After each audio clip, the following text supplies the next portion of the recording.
All right, we are on filmsgonewild.com. My name is John Wildman, and we're going to talk about the film Under Spanish Skies, which is screening at Festival Cinema NYC. We have the director, Nathan Buck, with us. Nathan, welcome to the show. Thank you. It's great to be here. All right, we're going to start this off, as we always do, by having our filmmaker introduce the audience to the film, because they have not seen it as yet. So tell us about Under Spanish Skies.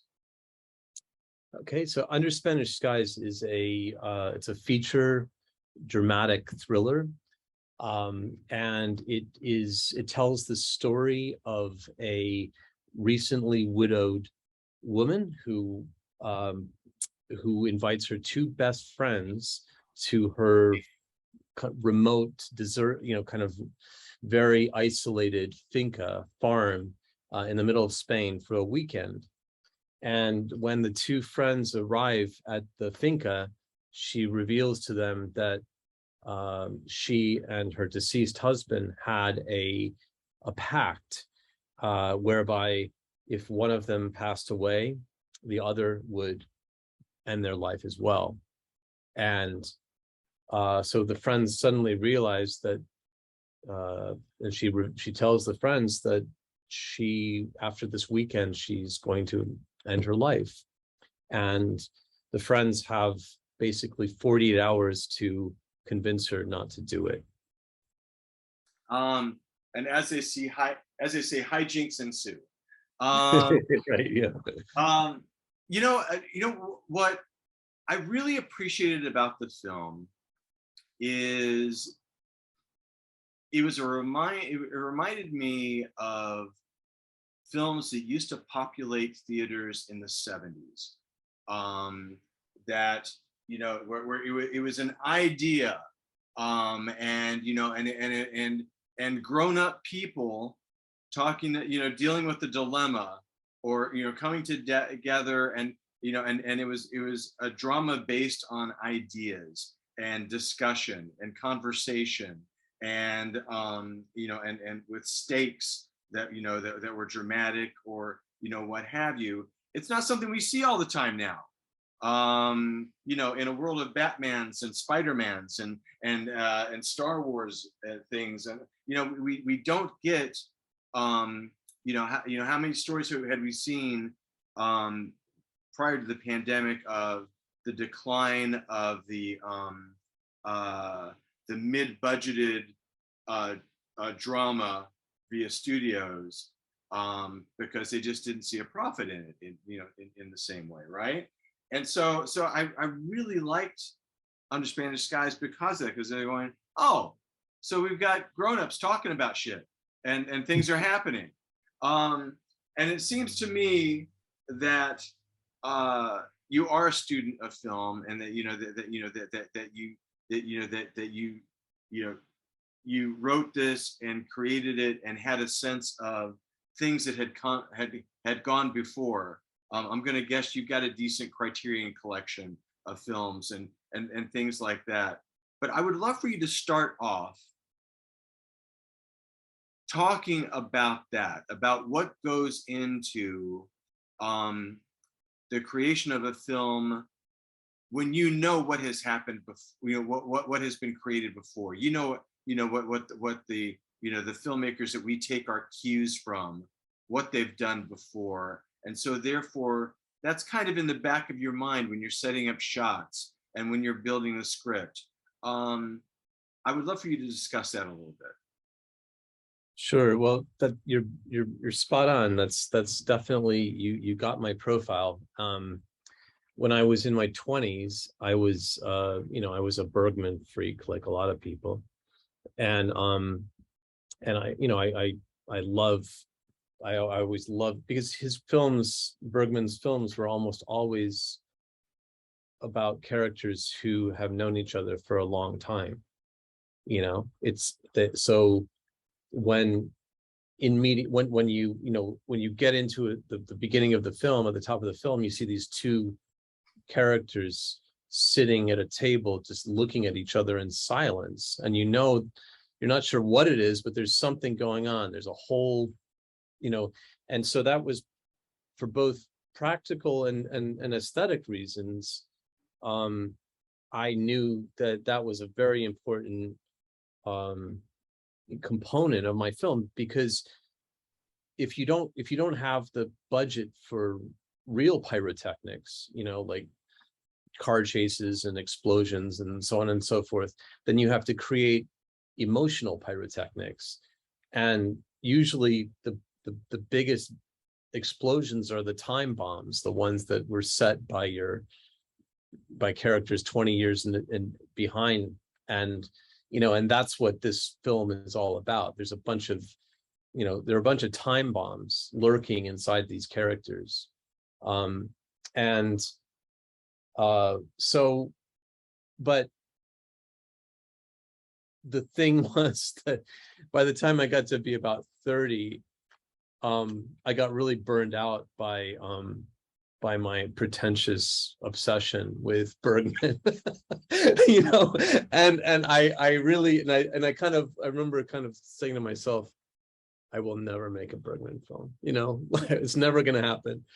And, the funny thing was that 20 years later, I kind of made a Bergman film. I mean, it's nothing as great as what he did, but it's seriously an homage to to Swedish angst, and so, but the thing is that it really came out of my own. I think I made it my own, because it's all of those characters are some version of me, really, and it came out of being on the planet for 50 years, and so I think that's, I guess, it did all the residue from that indoctrination in my 20s kind of seeped out into this film. I have to say, I kind of want to see on your DVD cover an homage to Swedish angst, in the quotes, like, that would be hilarious and awesome. Well, actually, it's funny because when I was about 25, I wrote an essay I called it The Lighter Side of Swedish Angst, because it was all about Bergman's comedy, because he's a really funny, he's got great comedy in his movies, and and I wanted, because it's that, and that was the thing. So, but yes, I know that would be a good DVD. Well, here's the next thing I wanted to talk about was the location, because you are under Spanish skies, and and you're also on this magnificent ranch, and something tells me that on the practical side, when you're essentially in one location, and you've got everybody sequestered there, that it can become a little bit like movie camp, in the best ways, I think, for a director, because everybody, it's not like you're in LA and people are driving in each and every day to the set from their homes or whatever. You've got everybody kind of like in movie mode for the period that you're shooting. You kind of have a captive audience as a director, which whether or not you tell me differently, it seems to me that in a film like this helps you have a shorthand in communication with your actors and your crew, frankly.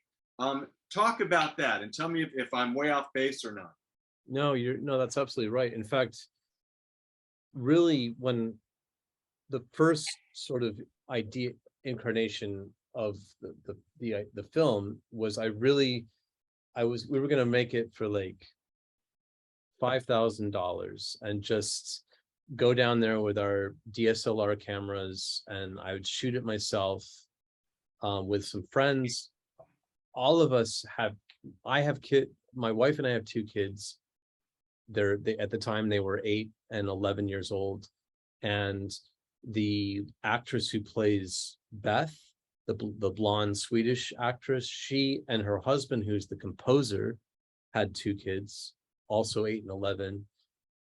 The couple who play Leah and Gregory, Tara and Philippe are also a married couple with 2 kids, 8 and 11.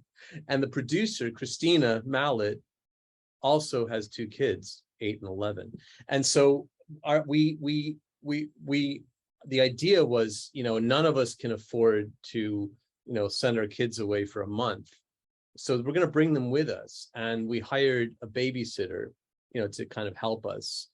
And so it very much was film camp. It was this kind of family idea, because also we're just so, so many of us are married to each other or good friends with each other. But then I kind of, because we didn't have much money, but I had a lot of very talented friends, the costume designer, Suzanne Barnes. I hadn't known Milton, but I met Milton and we became very close, the cinematographer, very quickly, Milton Cam, and many others who are on the film, very close old friends of mine. And I brought them there because they were family, and I wanted to surround myself with people that I was really comfortable with. And then we sourced most of the crew out of London, and they drove, and this is the pre-Brexit, Europe. So they were able to drive a big van, crammed with gaffer equipment and cameras and lighting, everything, sound gear, everything, from London to Seville on a kind of this epic 3-day journey, from London to the south of Spain. And so yeah, and once they're there, they're stuck. I mean, there's like, you're in really, it's a small town, and it's like 10 miles outside of or 5 miles outside of the small town, and on a dirt road. So the kind of trade-off that I felt, that we felt, Christina and Megumi, my wife, and I wanted to give is, look, we're going to give you a great experience. We will pay you, but it's not going to be very much, but you're going to have a great time.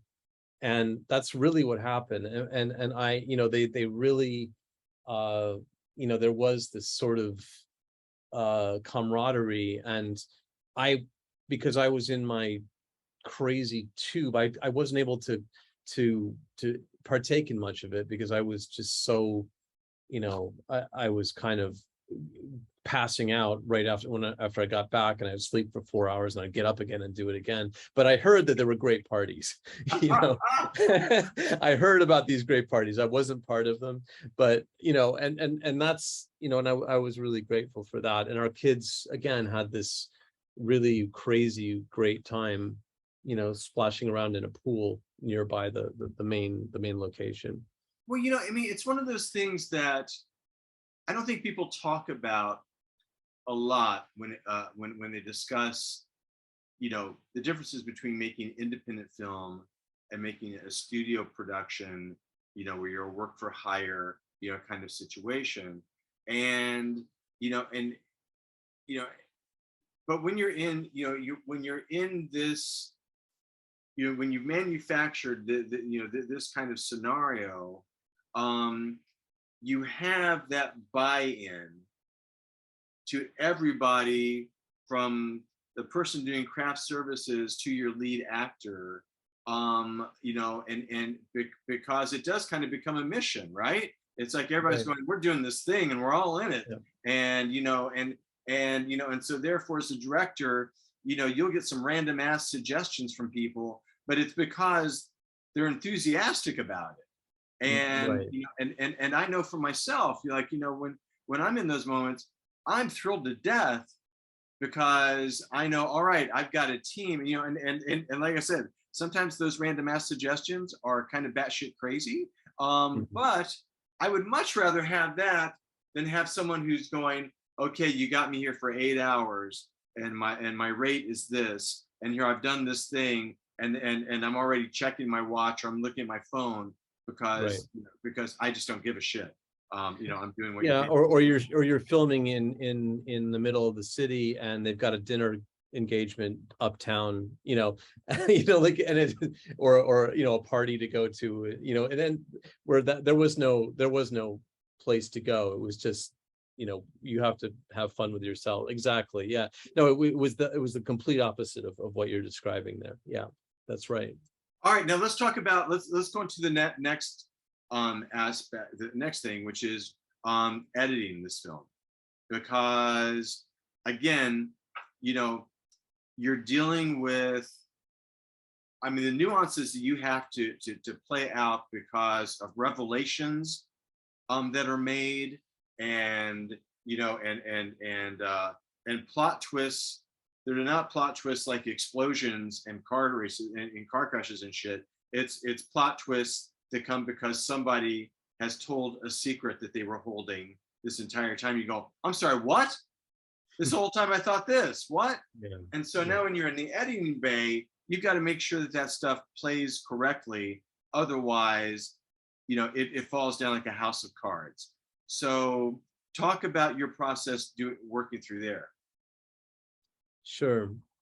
And well, I think that the original cut of the film was probably over 2 hours. It was probably like 2 hours and 10 minutes, and now we're at 89 minutes, an hour and a half.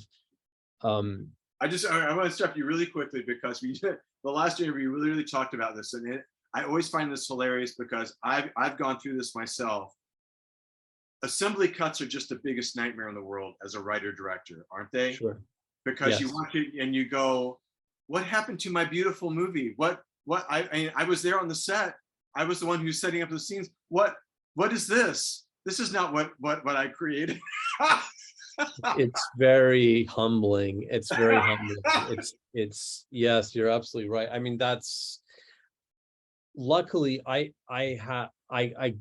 did give, I ended up kind of co-editing this because my good friend Rudolph Wheaton-Duck, very experienced feature editor, he took the rushes and he put it together, and before I'd even seen what he put together, I got on the phone with him, maybe 10 days after we wrapped, and he said, Nathan, it's solid. And that, meaning that he could see, as a very experienced filmmaker and editor, that all of the bits were there. We were missing some B-roll, which we went back and shot later, a few months later, but essentially the stuff between the characters was all there. So I knew, and I was listening, and then I saw it, and of course my heart sank. This long, boring, people are just you're breaking all the rules. People are talking to each other. They're sitting down. They're not walking. It was really, it took me 2 years to learn how to really throw away beautiful scenes, and I threw away entire beautiful self-contained scenes because they didn't, they weren't really helping the thing move along. And I was very, conscious of that pace, because it's a talking film, right? So you're really worried that it's just going to be boring, and it was boring. I mean, it was like the 2-hour version was boring. I mean, there were these beautiful scenes, but they're like acting exercises, like, oh wow, she's hitting that note and then she's hitting that note, but it's the audience doesn't care about that stuff. They just want to know what's happening. I mean, that process alone of letting go of scenes and sequences is both just the toughest moment, and yet the one that gives you the most relief once it's done, isn't it? I mean, I've always found, and because the stuff I do, oftentimes it's comedy, or it's horror or whatever, and so those, it's like either it's a great gag, it's a great like hell, I think hilarious line, or scary as shit moment or build of dread, and yet after you get over that moment of I just love that bit, and then you watch it in context when it's cut together, you go, oh yeah, it is a lot better. and Exactly. and Exactly. I think all of us could like have like a secret handshake from from you and I to directors that have made billions of dollars to a student filmmaker who just made something on his laptop. I think we all could have a secret handshake about that shared experience. Absolutely. It goes back to that "kill your darlings" quote from Tennessee Williams, right? Um, and it's just it is I as an editor, I really have never had a problem with just taking a whole chunk and putting it in the trash can. I really, there's a kind of sort of perverse delight in doing that.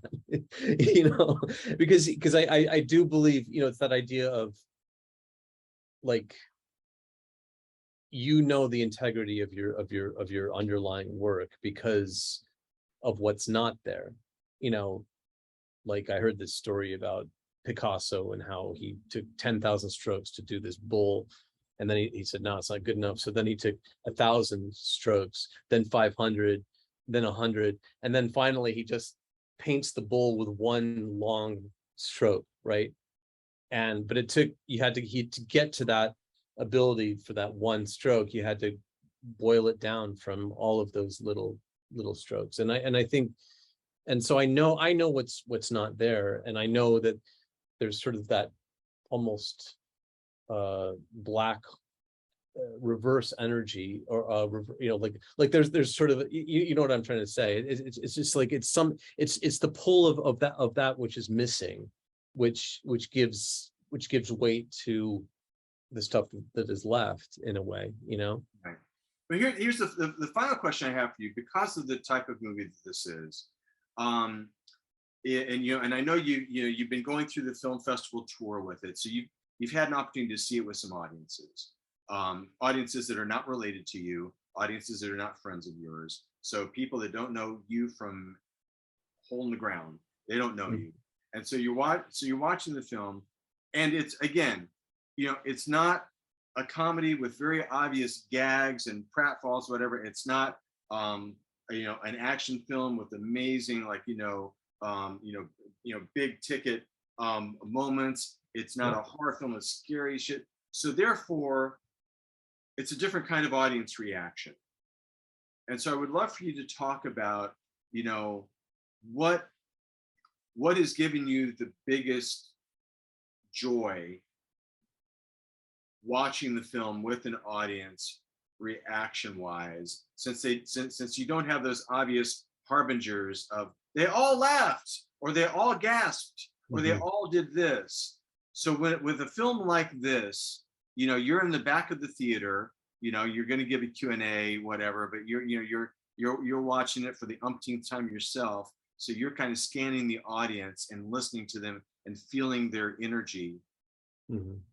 What is the joy for you? Where's the moments? Well, so that's a great question. And but there are a couple comedic, I wouldn't call them gaggy scenes, but they're light in the film. There's a scene with the swimming pool and the cell phone. You might remember that scene. And in that scene, one of the things that makes me very happy is when people laugh always at the same moment, because I know that the comedy's actually hitting, right? Like, people, that it's not just random, it's something structurally which is causing people to laugh, something in the performance, something in the writing, something in the way it's shot. And so that's very satisfying. And as I'm sure when, like, I heard that Neil Simon used to just know when people would laugh. He his plays would be like a machine, a laugh machine, and he knew, okay, they'll laugh here and they'll laugh here and they'll laugh here, and he knew exactly how to do it. And I think that that's great. I love that about comedy, because it's like instant, it's working. People are laughing at exactly that moment. But the thing, so my film is an ensemble piece. I although it's maybe a little skewed toward the main character, Leah, or I wouldn't really call her the main character. I tried to make it as sort of round in that sense as possible. It's not just the story of one woman, you know. I wanted it to be this kind of intricate interplay, and I constructed it so that every character has a one-on-one with every other character in the film at least once, you know, so that we could explore these different facets of their relationship. And the most gratifying thing for me was that when people would say, I'd say, who's your favorite character? And I've had every single one of the actors in the film sort of elevated as that audience member's favorite character. So that was very gratifying because, and also, you know, a great, for me, I you know, it was a great kind of compliment to the uniformly great strength of these performances. And so that is a wonderful testament. I mean, to creating a universe, as you said, as opposed to just one character's journey. That's really fantastic. Yeah, I was so happy about that, and it's so interesting to me why people choose a different character as the character that really resonated with them. And it's really diverse. I mean, and this is what I love. You know, it really, that's because you're saying these are not your friends. These are not your, you know, people who are there to build you up. You know, that's the democracy of film in the, you know, in this kind of film where, you know, it's not, no character, you know, there aren't evil characters or good characters. They're just people, and they've got their pluses and minuses and faults and strengths, and that's what I tried to do. And again, when I'm writing, it's some version of me, you know, in each of those characters. So that's very gratifying to me. Well, you know, again, it is a wonderful testament. The film is Under Spanish Skies, which is a movie for grown-ups in the very best way, I think. We've been talking with the filmmaker, Nathan Buck, the writer-director of the film. It has been screening at the Festival Cinema NYC. Nathan, it's been great talking movies with you. Such a pleasure, John. Let's do it again sometime. Absolutely.